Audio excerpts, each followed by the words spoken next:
What is up, YouTube, and welcome back to another ranking video. So in this video, we're gonna have the best drama winners, right? So these anime have all won best drama at the Crunchyroll Awards, okay?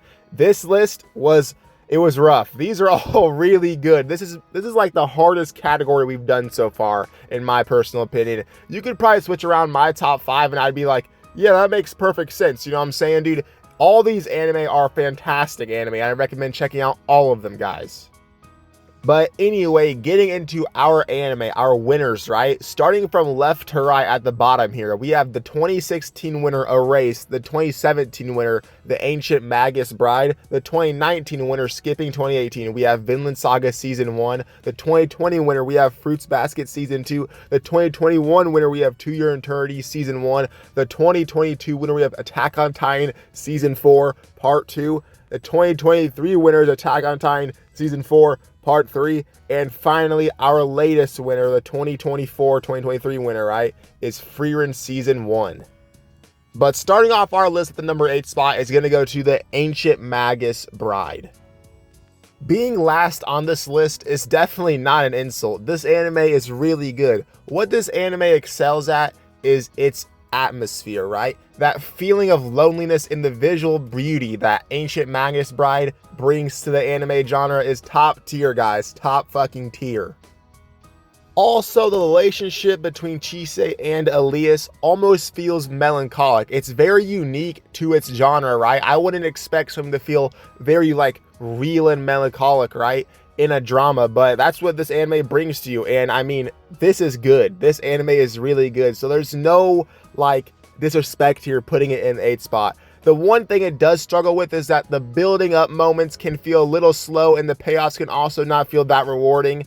But in my opinion, this anime is still great. It just doesn't have that like drama, you know what I'm saying? That like drama effect that these other anime have. So that's why it's going in last, but still recommend checking this out, dude. This anime is great.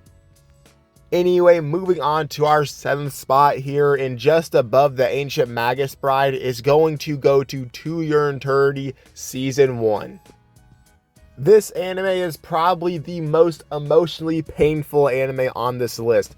What To Your Eternity excels at is the attachment and the human connection, right? Fushi's evolution works because every single relationship he's in, it affects him permanently, right? You know what I'm saying, dude? So that's why this anime is very sad. It's like very, very sad and emotional, dude. That's why I say it's probably one of the more emotional ones on this list.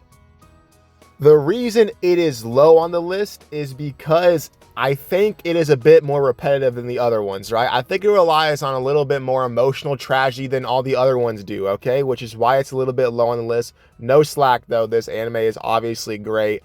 And still, at its best, it's still devastating and a fantastic drama, okay? So the reason it's low is simply because it's just maybe a little bit too repetitive for me. But then again, dude, this anime is still great. So it really doesn't fucking matter, you know what I'm saying? But anyway, moving on to our 6th spot, right? Our 6th spot on the list is going to have to go to the first winner, which is Erased Season 1. The reason Erased succeeds on this list is because that it makes personal tragedy feel urgent. Erased hooks you in with the suspense and the emotional, like, just flow of everything going on, you know? Satoru's journey works really well for this anime, right? It feels so deeply human with him trying to save people not just from death, but from emotionally being alone, you know? It's hard, it hits hard, and it feels urgent, which is why Erased is such a good anime. Even though Erased is emotionally effective and gripping in the moment, there is still some problems with it though, specifically with the mystery itself. I'm not going to spoil anything for you guys, but the mystery becomes very, very obvious. We'll just say that. It becomes very, very obvious, unless that's just me, because I feel like I knew who it was, and the ending is a little bit controversial, right? But that, I mean, that comes with anime, you know what I'm saying, dude? I don't think any anime out there has that perfect ending. I think everyone complains about the ending in every anime, but this anime is obviously still great, guys. Check it out. Anyway, moving on to our 5th spot as we get closer to the upper half of the tier list is going to go to Attack on Titan Season 4, Part 3. The funny thing about this entry is that it's only 2 episodes long, and yet it's still one of the best things ever, right? AOT, after years and years of buildup, ends up with this fantastic emotionally payoff 2 episodes right here, dude. This part is where AOT finally becomes a full-on tragedy, right? With all the emotional payoff these 2 episodes have, and the characters finally going in different places, right? This is what every AOT fan has been waiting for like 10 whole years right here. But if there is one thing to complain about, and I think we all know what it is the ending, okay? The ending does feel a little bit rushed, and it does move very fast. So I don't, it really split the entire fan base 50-50. You still see to this day, some people say that the ending's great, and some people say that the ending's horrendously bad. But to me, man, it's good, bro. AOT is a good ass show, so I'm gonna put it in that 5 spot. Anyway, moving into our upper half of the tier list now, sliding in at number 4 is going to go to the predecessor, AOT Season 4, Part 2. This right here is the peak of AOT's dramatic tragedy, right? This is where everything just combines together and it's all just a load of bullshit happening, you know what I'm saying?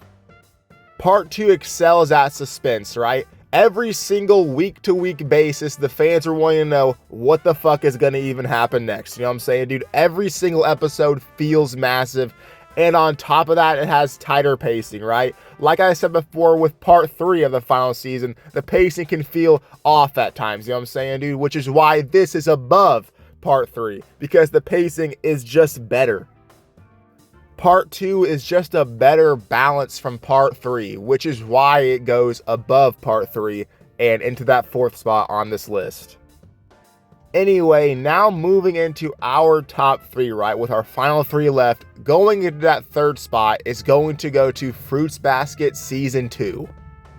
Fruits Basket is probably the most emotionally intelligent anime on this list.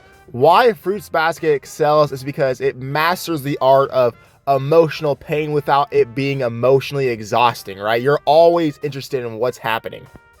Why it ranks this high is because the trauma is explored through nuance, right? And then the healing part of the trauma just feels incredibly deserved, right? Like, you'll sit there, look at a character and be like, let's fucking go. You know what I'm saying, dude? Let's go. Fruits Basket Season 2 masters emotional healing and growth that very few dramas can actually do, which is why Fruits Basket Season 2 falls in the top half of our list at the number 3 spot. Now moving on to our final 2, and this was rough. This is a rough final 2 right here, dude. I spent probably around 30-ish minutes talking about this and thinking about this, but sliding in at that number 2 spot is going to go to Vinland Saga Season 1. Now, if this were to be Vinland Saga Season 2, I would probably put it at my number 1 spot. But unfortunately, it's Season 1, but not to slack on Season 1, you know what I'm saying? Season 1 is obviously still great, right? The reason Vinland Saga succeeds is because every single character in the show seems to have a conflict, right? It has something that you're interested in. One example of this is obviously Askeladd, right? He starts out as this villain, right? But then he kind of transforms throughout the series into a mentor for Thorfinn, right? And it's just like really great. It almost feels like beyond comprehension here, like seeing Askeladd be who he is. But I believe the best part about Vinland Saga is its emotional core of that being that revenge is never going to fix anything, right? Vinland Saga Season 1 goes into my number 2 spot because of that transformation of revenge, right? I wouldn't really expect an anime like this to focus on how revenge is dog shit and it sucks, obviously, right? But it's interesting, and that's what Vinland Saga does, right? Which is why it's a top 2 drama, in my opinion, at the Anime Awards, right? This is a really great watch, obviously. If you haven't watched this, I mean, I don't know what the fuck you're doing, realistically. But finally, and maybe obvious, I have no idea, sliding into my number 1 spot is going to Frieren Season 1, which may have just pissed everyone off right there. I have no idea. Frieren is number 1 on my list because it does something that dramas / anime can't even do, which is make ordinary moments feel emotionally monumental. Most drama anime rely on maybe a character's depth or constant tension happening, right? But Frieren is probably honestly the opposite of that. It's so quiet and it's so just like humane that it's like, I don't want to say like nonchalant, but it's almost like nonchalant, if you get what I'm saying. Like, it's not like eye popping at you, but that's what makes it so great. Frieren is the best on this list at being able to balance the multiple genres it has in it, right? It balances that slice of life, emotional, drama, fantasy type of setting it's in almost perfectly. Frieren doesn't scream its emotions at you. It quietly reminds you of how important time and relationships actually are, right? Which is why, to me, it is the strongest drama winner, which is why it's my number 1.